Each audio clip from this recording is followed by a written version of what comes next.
Yo, Cover One crew, welcome back to the show. This is Cover One Fantasy Football, baby. Your boy Chris Childs back again, man, and hopefully your week one went very well. There was a lot of crazy contests, a lot of ups and downs, a lot of hits and a lot of misses. I mean, this is part of fantasy football, so I mean, it is week one. Get used to it. The ups and downs, jump on that roller coaster ride. You're never going to be 100% accurate, but we're going to have a lot of good hits and some misses that we got to endure for sure. But nevertheless, let's talk about week two waiver wire pickups, must-add players, and some guys that I'm pegging to put on your watch list. Very important to do this throughout the season. I think a lot of people negate that when it comes to their waiver wire. They do not put players on the watch list. Do that just in case so that you can at least have them on that list so for future pickups. Absolutely. But what do you guys say we talk a little waiver wire pickups for week number 2? So like I mentioned, there was a ton of contests that were up and down. I mean, last night, Monday Night Football with the Denver Broncos, the 49ers. I mean, like, what is up with these guys? They're supposed to be sure things. There's never a sure thing in the NFL. That's a similar aspect in fantasy football. So we got to continue to move forward. We got week 2 waiver wires. Let's start with those running backs. We had some injuries. First one on my board, I think, is a top priority this week, especially for Eli Mitchell owners. They need to go and snag themselves some Jeff Wilson. He is 9.8% owned. He scored only 4 fantasy points this past week, but, I mean, the Niners offense didn't look very good in that wet weather in Chicago, but, I mean, now you got to have a replacement piece intact.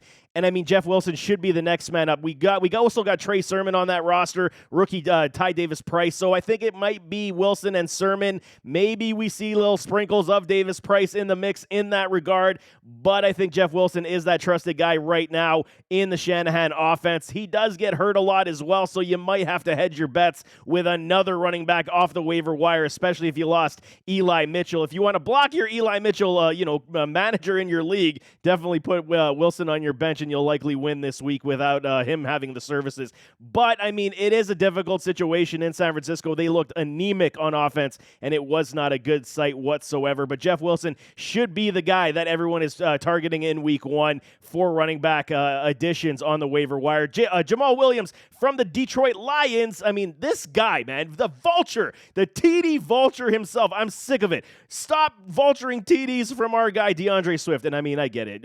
Jamal is a good running back in short yardage, and that's why the Lions are going to continue to force feed this man when they get in the red zone, when they get inside the 5-yard line. This is going to be a common practice this season, I do believe, in this offense. So what was the positives that we did notice in Detroit is that they're able to move the ball down the field, especially against an Eagles defense that I thought was more stout than what they proved this past week. Yes, it is week 1. We don't want to overreact to anything, but Jamal Williams looks like he could have a decent safe floor, especially if Jared Goff is moving this ball down the field. Amon-Ra St. Brown and company, they were able to move the ball. That is very big positives for your running back. And Williams, 41.5% ownership rate right now. These ownership rates are on the consensus from all the sites, so it is about 41.5% ownership. And you could still snag him likely in most of your leagues if he is there. Some notable guys we got to talk about on the running back, notable additions, I should say. This Hilliard kid from Tennessee, where did this guy come from? We always knew who he was, but Tennessee never utilized a secondary running back. It was always King Henry's backfield. Now Hilliard is this guy that is, taking PPR upside. This is glorious, man. 5.6% ownership rate. He got 20.4 points because of that PPR upside, found the end zone. I mean, so can he be trusted? That's what everyone's going to go. They're going to run to the waiver wire and think that Hilliard is going to be this guy you can trust week in, week out. This is still Derrick Henry's backfield. However, do I believe that if you have the room on your roster that you should snag him? Sure, why not? They showed me enough to say that this might be a nuance in this offense where Hilliard is actually used a lot more in the pass game to, spell out Derrick Henry's touches just a little bit. We'll see how it goes. I think they're going to go back to Derrick Henry more often than not in week 2, but Hilliard is definitely a guy that you got to keep on at least your watch list, but he likely will be pegged off the waiver wire this week because of that 20-point showing, man. Khalil Herbert, Chicago Bears, 33% ownership rate. He got 10.8 points. And this Chicago Bears team, look, they didn't put up an abundance of points, and we knew this was coming, and this is probably going to be likely happening the entire season with Justin Fields and company. I get it. They won the contest. They grinded it out, but you're going to see a lot of these contests from these Bears. Everybody failed. Mooney failed. David Montgomery failed. Fields, he got 14 points. So, I mean, there is going to be a lot of failure in the Chicago Bears offense this season, but Khalil Herbert looks like the guy that is the primary handcuff. You guys, I was huge on this guy. If you see my past work, my scouting reports, I was huge on Khalil Herbert because I believe he is a stellar talent. He will be mixed and matched with David Montgomery in this backfield. They will steal touches, so we just got to figure out how often that's going to happen. Khalil Herbert, definitely a big handcuff right now. Kenny Gainwell from the Philadelphia Eagles, 38.6%. He got 10.2, and this Eagles backfield looked very good this past week against the Lions, okay? And the Lions defense isn't horrible overall, but I think that the trio backfield that they're going to utilize with Miles, with Gainwell, and with Boston Scott, you're going to have problems like we always see with a trio backfield. Who's going to get the touches? Who's going to get the productivity? And, I mean, Boston Scott got himself a vulture touchdown as well. So, I mean, we got to talk about Gainwell being at least in the conversation of flex appeal as the season goes on. Miles did look very good, so he looks like he's back, barring any health issues for him. As always, Kenny Gainwell is definitely a decent pickup. Pacheco is interesting because of the Kansas City offense. We talked about this. I talked about this in great detail this entire offseason, telling everybody that this offense without Tyreek Hill is going to be supremely interesting because they're going to spread the ball around. They were all over the field. That's why Mahomes was able to just feast off that porous Arizona Cardinals defense, and I think Pacheco is an interesting prospect. Will he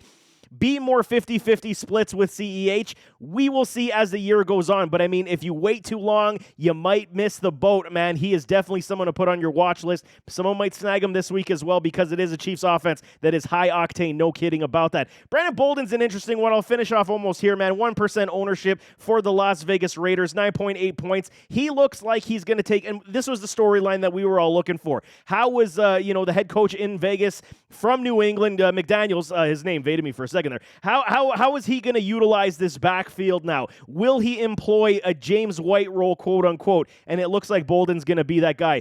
Caveat we got to put on that is Bolden did pull his hamstring, so you got to watch out for that coming into the week. But I think that with the PPR upside, with how this offense is going to roll and morph with the PPR upside in the running game, Brandon Bolden is definitely one guy you got to keep your eye on. Percentage is very low, likely available in every single league. But again, watch out for that hamstring. Jalen Warren on the bottom of the list, 2% ownership, and I only put him here only if Najee Harris is going to miss this week's contest due to that foot injury. He sprained his Liz Frank in the preseason and in training camp, so it's something definitely to watch. They're calling it a high ankle or a low ankle sprain at this point.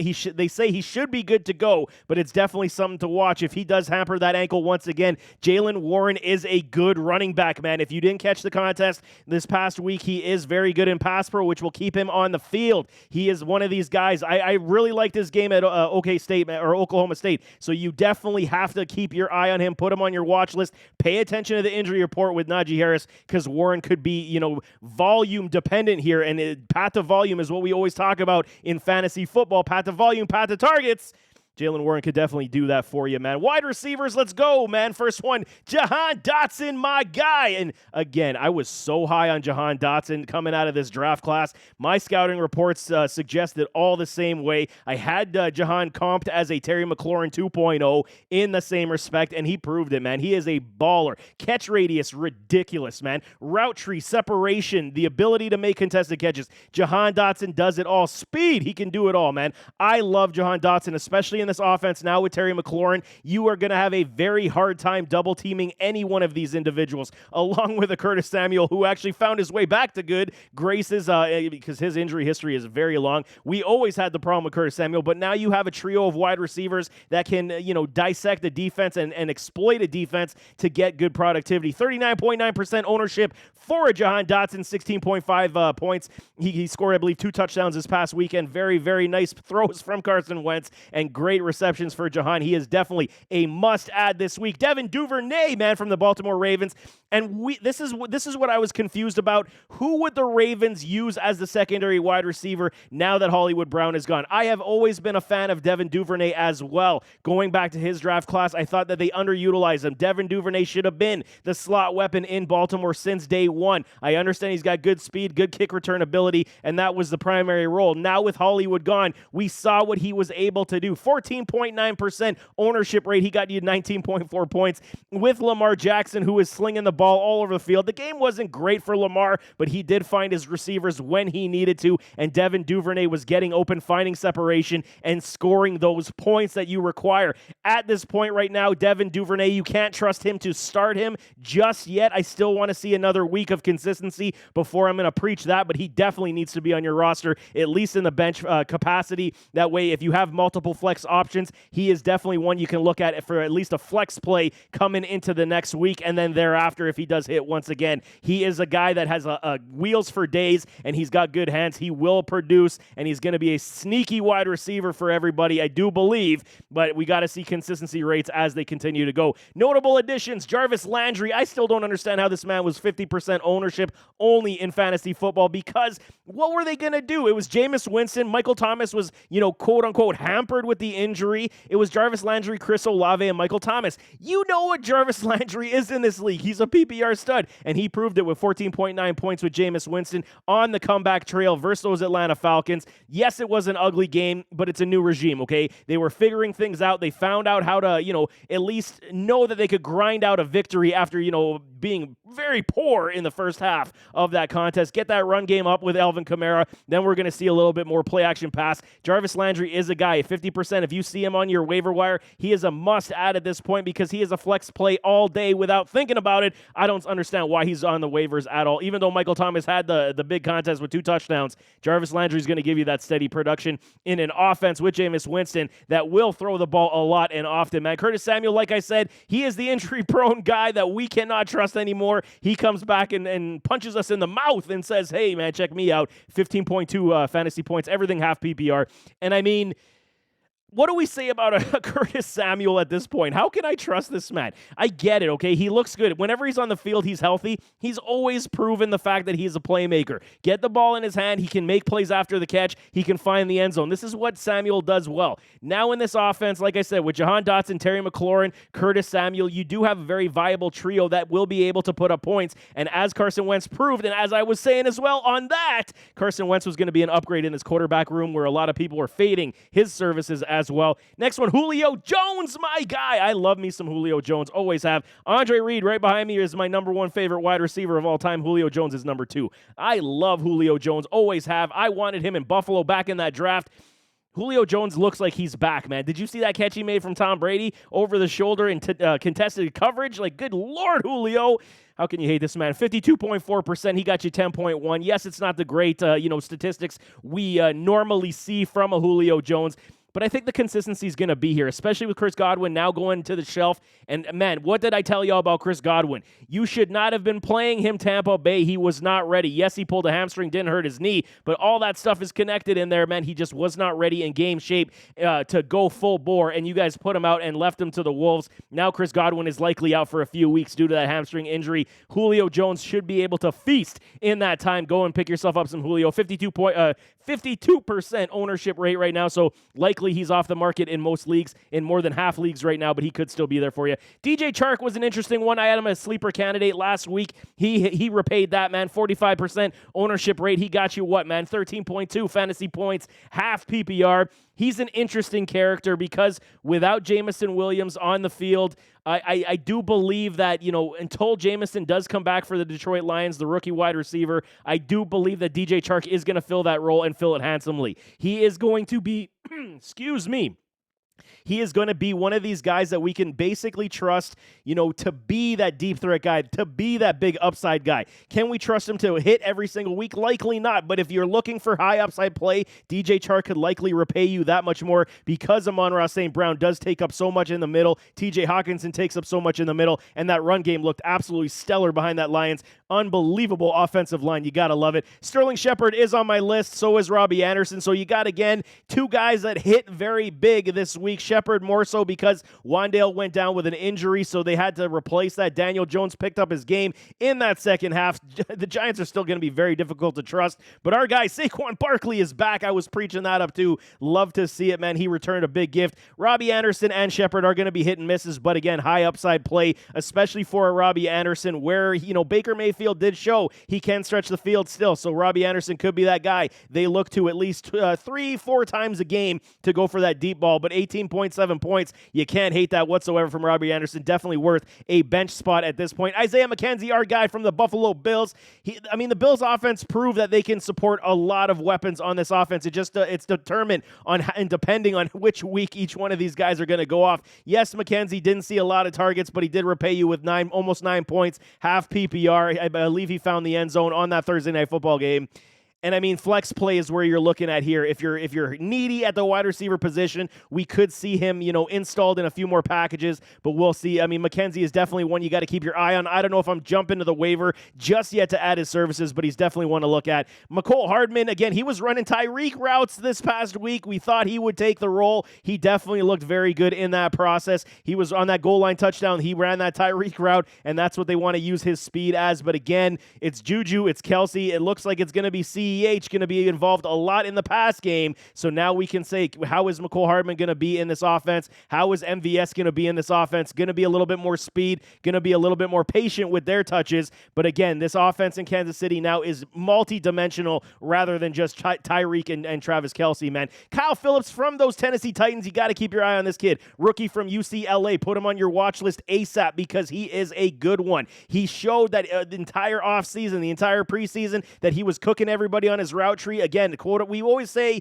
Wes Welker is the standard for, Hunter Renfrow is the standard for the slot wide receivers with their route run ability. Phillips is this guy as well. He's got all the tools, all the abilities to become a very good, capable, trusted target for Ryan Tannehill, and only at 1% ownership, 7.6 points. It's not a great stat line, but he is definitely one you got to put on your watch list. Garrett Wilson right now, 49.3%.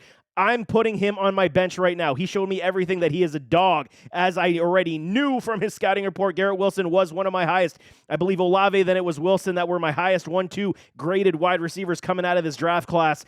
And Garrett Wilson proves that once, steady quarterback play is going to be there, he's going to be able to produce because he just got his feet wet in that first week, okay? It's a learning curve. First 4 games for rookie wide receivers. So if you can stand to put this guy on your bench and wait it out, you might have a gem in the making in a Garrett Wilson. Quarterbacks, if you're streaming your quarterbacks, if you lost Dak Prescott, you got some problems on your hands, Jameis Winston, man. Jameis Winston is the guy you got to put in here, man. I love me some You watch his interviews, how can you not smile? The guy's just hilarious. He's just this happy-go-lucky dude. You got to love him, man. 41.2% ownership rate. He repaid you nicely, man. 21.7 points. How can you hate that on 4 touchdown scoring point system is the points I'm taking here. But 21.7 points, that's very, very good floors that you're going to see from a Jameis Winston as they figure out this offense. He was spreading the ball all over the field. He started looking more comfortable as the second half started to roll on. I like me some Jameis Winston. If you're in a pinch and you need to start a better quarterback, Jameis is your guy. Carson Wentz, like we were saying, why were you fading this man? This offense was put together. Carson Wentz, 14, almost 15% ownership rate right now. 29, almost gave you 30 points, 29.7 points this past week. Carson Wentz is a good quarterback. Is he a great quarterback? Probably not, and I'm probably going to go on a limb and say no, he never will be. But he is a very reliable quarterback most times. He does not turn over the ball as much as everyone believes he does, man. 4 out of his 6 years, I believe, he's only got 7 interceptions. That's not bad at all. Where he does cost you at the end of games, he doesn't have that big clutch appeal where he does fumble the ball or he'll throw that interception where you're driving the field trying to get those extra points to get over the top. That's where Carson hurts you the most. But this past game with this offense, man, with a good run game, with stellar talent at the wide receiver position, the defense did enough to get him the ball back at times as well. Carson Wentz is a guy that you now got to start thinking about with this offense in Washington. The commies, you got to understand, he is a good one to at least be fantasy viable this year, especially in matchup play. I love it. Matt Ryan, I was preaching it up, and he failed me this past week because I mean, the Colts look lost, and I didn't understand what was going on. The run game wasn't working. The O-line didn't look good. The pass game, Matt Ryan was extremely rusty. Did not like to see it, but I think it's growing pains in a new offense under Frank Reich. 33% ownership, I should say, a 16.3 points. So he got you still a hit on the week because the bottom dollar is 15 points for quarterbacks. 16 is a hit, so he did give you and repay you. Wasn't top-end numbers, but Matt Ryan has a good matchup this week. You might want to think about it. Ryan Tannehill going up against the Buffalo Bills. I don't want to play him this week at all, but I mean, he did repay you with almost 20 fantasy points this week, this past week in week 1. So, I mean, he is one you got to keep on your radar. He's a good, reliable quarterback as well, and now with the fact that they may be spelling Derrick Henry a little bit more to save him for a playoff run, we may see Tannehill dumping off to running backs more often than not, let them do the damage in the open field on that yak ability. Baker Mayfield, man, Bake Show, I'm feeling dangerous is what Baker is, but I mean, can we trust him in this offense? He looked up and down. He looked more comfortable in that second half also. New system, new team, new chemistry building. So we had to expect some, inadequacy from Baker Mayfield. Still got you 19 points. He is a decent, viable option. Again, if you're streaming quarterbacks and you want matchup play, definitely look at that one. Marcus Mariota, man. So here's the thing. I had him as a high-risk start this past week, but I still had him. If you needed a quarterback to start, you can plug and play him because of the rushing upside. What did he just prove us? The only thing I don't like, find Kyle Pitts, Marcus. Like, what are you doing to us, man? I got killed on that one. Seriously, start finding your elite tight end and you'll help us all out. But the rushing upside, 20 points, we know this, man. Fantasy football, rushing upside quarterbacks will always save you at least 15 points. So, I mean, 19.8, almost 20 points. Marcus Mariota was a good steal for you if you had to play him.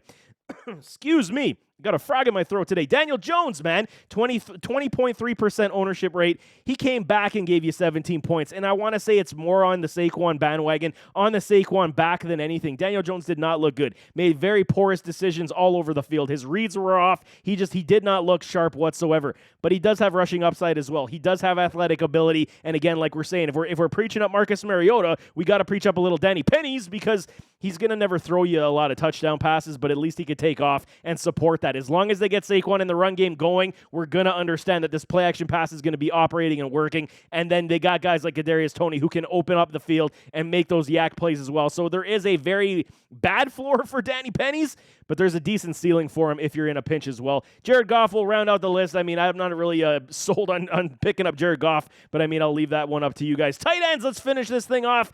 Taysom Hill, let's go, man. Taysom Hill. I forgot about this, okay? And that's admitted on my part. They're playing him as a tight end, but on the caveat, I did remember that they were doing that. I just didn't know how this was going to transpire. They're putting him still at the quarterback position, and this is where you're going to get your points. So now what are we going to say? 6.9%. He got you 14.8 half PPR points because of that rushing upside from the back of the quarterback spot. He lined up and he started running and taking off like he always does. The problem is that I see is how consistent is this going to be? It is very much high risk, high reward in this offense, but it looks like the new coaching staff, much like Sean Payton, is going to dedicate some time and some plays to a Taysom Hill. Will he always give you a good 14.8? Likely not, but is his floor like 7 points? That puts him in the realm of decent top 20 tight ends, man. So I think that it's a very doable, safe play to at least, if you're struggling at tight end, and I mean not elite tight ends like the Pitts and et cetera, you're good there. If you're struggling at tight end and you're looking for a filler, you're looking for a streamer, I'm okay with Taysom Hill at this point because I think he's going to provide you what you require when you need it because they still are going to do the quarterback rushing options. I like it, man. Quarterback tight end split, you can't get any better than that. What if he starts throwing touchdowns again? Who knows, man? There's tight end touchdown passes coming your way. O.J. Howard, he got cut from our Bills, and he finds himself in Houston, and for some reason, the elixir in the water there has got him going. He scores 2 touchdowns. He gets you 16.8 points from Davis Mills. But I mean, 14.9% ownership. Are we trusting O.J. Howard, or was this just a fluke of a contest? This is the thing. Everyone's going to run to the waiver and say that O.J. Howard is back. He's the next best thing again. it scares me half to death. I think you could have other options out there that will be more proven, will be more consistent, but I understand taking a shot on an O.J. Howard because it looked very good on Sunday in Houston. Davis Mills was finding him on the regular. He looked sharp. I mean, what else can I say? And now I'm kind of feeling a little bit, angry that the Bills let him go, but nevertheless. Gerald Everett looked very good, and this Chargers offense looked very good as well. Now with no Keenan Allen, you got to look at Gerald Everett right now. Keenan Allen does have a hamstring injury. Gerald Everett might have to pick up more slack. They're playing Thursday Night Football against those Kansas City Chiefs, man, so it's going to be a very good contest. Hayden Hurst is one guy I told y'all to keep your eye on. 7.1 isn't great stats, but he was involved in the Cincinnati Bengal offense. Joe Burrow had a regrettable day, 4 interceptions, I believe, and it did not look good. The appendix, I said, man, the rust might have been there for him week 1 coming off the appendix and not playing at all in the preseason. Definitely showed on Sunday, man, but I mean, Hayden Hurst, if you need a matchup play guy, Hayden Hurst is definitely going to repay you, especially if he starts finding the end zone. It will look very, very good. Conklin from the Jets, okay, fine, 9.4. I don't know if I could trust it, but he's definitely on the watch list. Robert Tonyan, here we go. I was waiting for this because I wanted to see if he recovered from his ACL injury. He looked good on the plays that he did play. He didn't play a lot of snaps, but he looked good. He looked sharp. He looked ready. 21.2%, 5.1 points he gave you off the ACL in limited playing time. Aaron Rodgers is mad, man. He is a very angry human being right now because the rookies did not provide what he was hoping for. We knew this was going to happen. So my argument the entire offseason, if Robert Tonyan is healthy, he's got the best chemistry outside of an Allen Lazard on this offense to produce. So as long as Allen Lazard comes back and Robert Tonyan, is back from his ACL injury and they're giving him more snaps to play, he could be one of these guys that is a very good tight end for you as we enter week 4, 5, 6, 7, etc. I think at that point we're going to see they're going to increase the snap rates, and Tunyan's going to be a good one. Logan Thomas and Evan Ingram, they just grace my watch list because they're good talents, but can we trust them? Not yet. They did put up some productivity. Ingram, I mean, he caught the balls that were thrown to him. I mean, so that's a good thing. But I mean, Logan Thomas, again, coming off the ACL, he did play limited snap counts also. So I mean, definitely just put those guys on your watch list at this point, but hopefully that helps you out. So there you have it. That is some waiver wire additions for week 2 as we enter week 2 of the season. And I mean, okay, week 1, be patient. Don't just cut players because you're upset with them. And if it makes sense and the value is better on the waiver, then absolutely do that. Week 1, you got to be patient. Fantasy football is a war of attrition. It is not a sprint. It is a marathon. So we can always recover even if we lose a couple or we, put some wrong choices, I should say, in our starting lineup, man. But nevertheless, as always, don't forget to hit that like button, hit that subscribe button, and jump in those comments. Give me your thoughts, and we'll see you next time. I am out.